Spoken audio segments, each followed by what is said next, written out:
దీంట్లోకి ఉల్లిపాయ ముక్కలు పచ్చిమిరపకాయలు ముక్కలు వేసేసానండి. కొంచెం వేగనివ్వండి. దీంట్లో కొంచెం పసుపు వేసుకోండి.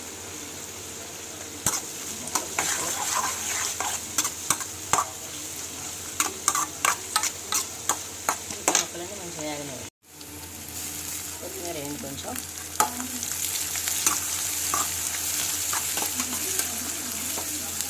ఉల్లిపాయ వేగనివ్వండి. మంచిగా ఉల్లిపాయ మగ్గిపోయింది.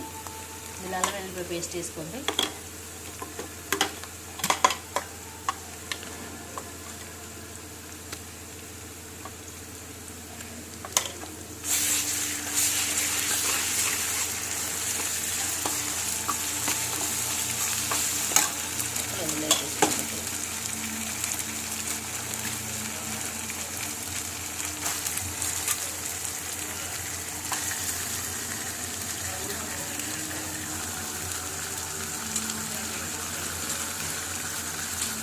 ముక్కలు వేసుకొని మంచిగా కలపండి.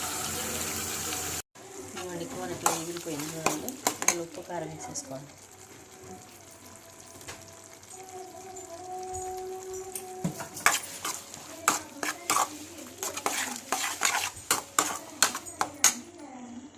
మసాలా పొడి కూడా వేసుకోండి.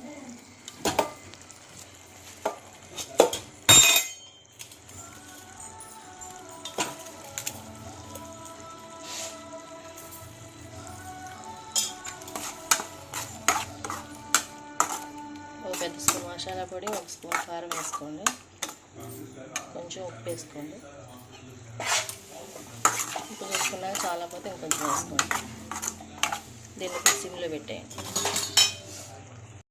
ఇవ్వండి, ఉప్పు కారం వేసేసండి. ఇట్లా రొయ్యలు ఎగురులో కొంచెం కొత్తిమీర వేసేసుకొని రొయ్యలు ఎగురు రెడీ.